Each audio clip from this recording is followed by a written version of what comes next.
সিলেটের ওসমানীনগর উপজেলার দয়ামির এলাকা।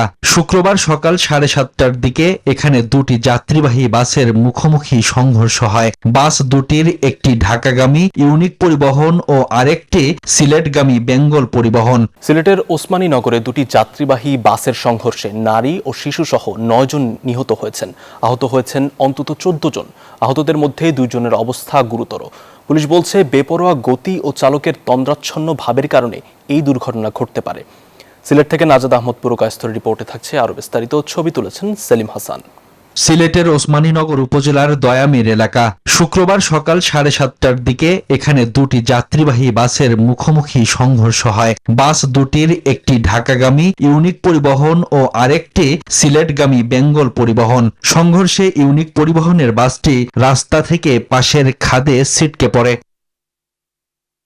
এতে ঘটনাস্থলে মৃত্যু হয় ইউনিক পরিবহনের 7 যাত্রীর। পরে সিলেটের এম.এ.জি. ওসমানী মেডিকেল কলেজ হাসপাতালে চিকিৎসাধীন অবস্থায় মৃত্যু হয় আরো 2 জনের। হঠাৎ শব্দ হয়েছে, বুঝছি চাক্কা বাস মাসে।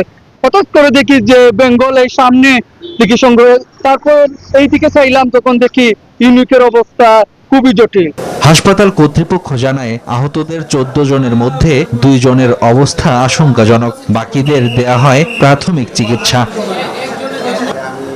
পুলিশের দাবি, দুটি বাসই দ্রুত গতিতে চলছিল। এর মধ্যে একটি বাস নিয়ন্ত্রণ হারিয়ে বিপরীত লেনে চলে গেলে মুখোমুখি সংঘর্ষ হয়।